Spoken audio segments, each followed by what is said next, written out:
Hey everybody, welcome back. Today we're going to do Out, issue number 5 by our Upshot by Rob Williams, Will Conrad, and Marco Lesko. This is the last issue of this, horror comic set in the World War II, I believe.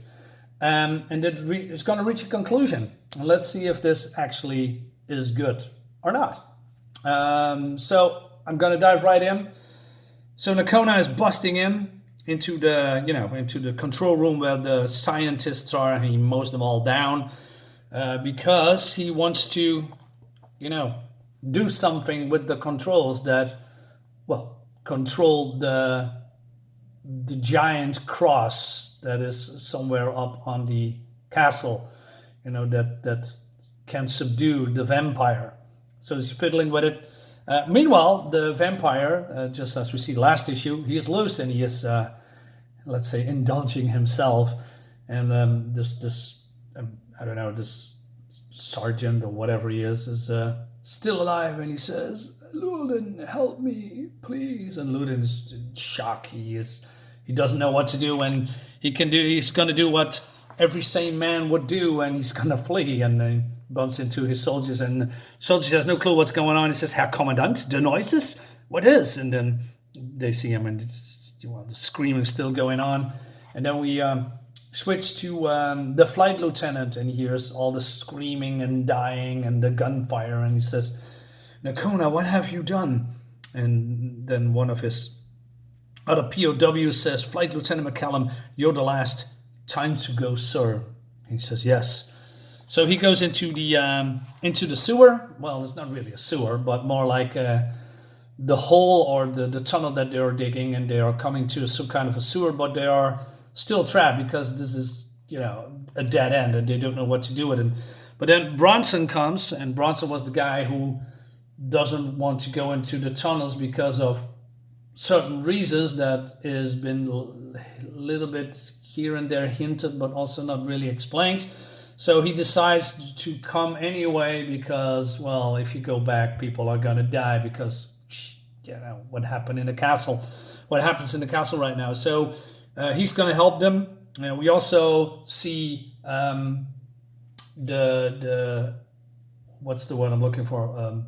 Priest lurking around, looking for the vampire that he wants to kill. But before we go there, so this our vampire is having the time of his life, I think, and he is, sucking all the blood out of the bodies. But then he's getting shot, and Luther says, "Kill them." Well, that's not what he's saying, but yes, that's it, yes. But then this creature's, I don't know, invulnerable or something towards bullets, and he comes, and Nocona is still fiddling with the controls, and he hears Luden, and he says, "Nocona, help me! I know you did this. Nocona, help me!" And he's shooting at the vampire, but before he can do that, he falls into the tunnel that the POWs are digging, and this monster is here towering over him and goading him and taunting him and belittling him. And I also like the fact that he has different forms. So I believe he has 3 forms: his so-called human form, mid form, and he has also another form. And he talks towards Ludin about that he maybe wants to turn him into more than he is now, and he wants to see if he is going to betray his morals, his humanity, when he turns him into, a king himself. Because, well, this creature was once upon a time a king, and with a king himself, he means turn him into a vampire. But then he decides not to do it. He says, "I choose not to." And then he says, "What is this new world?" So basically he wants to fly away, but then, Nocona figured out how to control this iron cross thing, and you can see he's blasting him with light along with the iron cross. The creature is cannot stand that, but then he burst through the walls towards Nocona, and then we see his monstrous form, but also his human form, and he says, "Nocona, you who learned languages, let me teach you a new one." And he bites Nocona, and we see something in his eyes changing. But then the priest comes and he stabs him, this creature, with a part of the cross, and that creature is screaming and yelling, but the priest is very happy. He says, "Yes, I can hear you, Lord. Your voice it sings to me." But then the creature turns into his other form and slashes him open. Well, the priest is still, talking about the Lord. He says, "I see you, Christ. I hear you true. I hear your voice." And then the creature screams, "Get it out, get it out." And we see this hissing sound, and he's starting to smoke. But before he can pull out the cross, the flight lieutenant comes in, and he with Nocona, pushes the cross farther and farther into the back of the creature, and the creature is shriveling up. That's a little bit of a surprise. I expect more, I don't know, resistance, something like that, or something in between, being him dying and shriveling up. Yeah, maybe I'm a little bit picky here, but then anyway, so this creature is disintegrating. He's now dead, and flight lieutenant says, "We have to go. Can you walk?" And he says, "Yes." And they're going outside, and we see all these bodies, and said, "We can leave without out via the tunnel." And he says, "Ian, listen to me. I'm staying here." And flight lieutenant says, "What? Why?" He says, "The person I was before I came here, he's gone. I'm something different now, and I won't allow it to.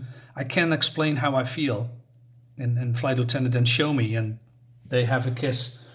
And then before the end, we show these POWs are going down with the knots of the bed sheets, I think. And I believe Bronson says, let's go meet our guys in the front of the line. There's still a lot left to fight for. Well, Nocona is disintegrating, and that's the end. So, yes, this series is now over. So what do I think about it? Well, first of all, the art is gorgeous. The art is great. It looks visual. It's stunning, in my opinion. The color scheme with the reds and the darks and the browns, it's very deliberate. That sets a tone. What I do not like is let's say Nocona. Nocona itself, he is, in my opinion, a boring character, because I think he is more a plot device to drive the whole story forward, because he is here, he wants to do something, and that puts him in some kind of a situations here and there. But who is Nocona, basically? What is his drive, except that he was a POW and wants to escape? But we don't know nothing about him. We don't know nothing about his character, his emotions, nothing. He is just there. I mean, we see them a little bit of afraid, but that's about it. And then the whole gay angle. Let's say it like that, like this. I don't care about people, putting people here in stories and, have a romantic relationships with same sex. I don't care about that. It's more like, does this whole thing serves a purpose? Does it drives the plot forward? Is it important? And their answer is no. Because, like I said, I think Nocona and the writers put him here for certain reasons, I think checkboxing, because Nocona, he's not white, he is from Native Indian descent. There's also racism in here because of the other POWs wants to kill Nocona because, not only think they're a traitor, which is a good reason, but they also talk about that he is from a different race. And then we have the gay angle between two guys also from, he's white and he is from Native Indian American descent. If you put that away, right? So let's leave the whole angle, what I told you about, out. No pun intended.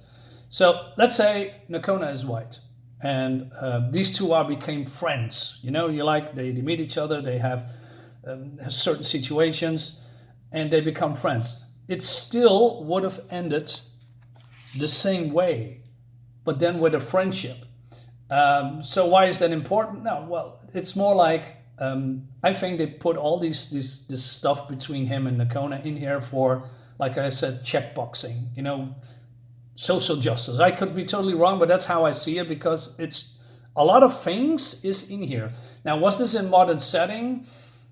I wouldn't probably mind, but this is more in a World War II settings, and the chance that these things are happening, probably they can happen, but it's very, very unlikely. And then don't talk about the how do you say, the supernatural elements about that. I mean, that's a nice twist, but when it comes to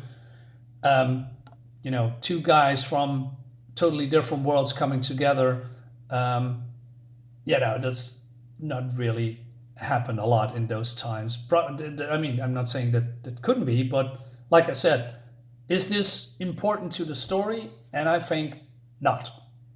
I think it doesn't do anything for it. That being said, what do I like? I like Luden, the crazy commandant who wants to use this vampire for his own needs, or for the Reich, for Hitler, right? And I also like this vampire. The downside is of the vampire is, except that we being told that he was a king once, we don't also know nothing about it. He is also more like a tool for Commandant Luden to do whatever he wants to do with the vampire. Drive the Allied forces back, maybe win the war with this creature. But we don't know where he came from, whose king he was. What kind of king he was. What drove him away from the country that, was he a king? Who turned him? Well, he talked about Satan turned him, what was, I think, a very cool angle. Maybe another vampire bit of actually Satan. I mean, I like to see that. Yeah. And stuff like that. There's a lot of here, but also there is nothing here. It's mostly a horror story in a World War II setting, and that's it. And I mean, there's nothing wrong with that if you can execute it well. Now, I like the ending, right? I mean, I like that Nocona is although he's not really a hero because he just put the things in motion, but he, along with the flight commander, just killed it. I like that. I also like that he is, realizing that he cannot go anywhere, and that he basically says, well, if I'm going with you, then this it's going to be trouble, right? I'm going to be a danger to the world. And then he decides to sacrifice himself and, go up in smoke, literally. I'm not sure how it works with this universe with the vampires. If you are bitten, are you immediately transforming into a vampire? Probably, because otherwise it didn't end like this. So the ending I like, but I think there should be more to the story to flesh it all out. I think it needed maybe one or two issues more. Flesh out the characters, flesh out the vampire. Maybe Luden turning into a vampire, going after Nocona, right? And then maybe the priest kills him, or Nocona kills Luden, instead of, the vampire kills him here and there. But it's not a bad death. I mean, he just taunts Luden into becoming just like him, and then he says, "Nah, I'm not gonna do it. I'm gonna kill you anyway." So I'm not against that, but I think it could be way more. So overall, is this a cool comic? Yes, I think it is. I think there are some bits. Let's say the good things outweighs the negative things. With the whole angle that I just described. I think this is a fun comic. It's not the best. I mean, it's, like I said, it should be more fleshed out in some parts, but it's a nice self-contained story with a good ending. So overall, yeah, I give it up, but just barely. Nah.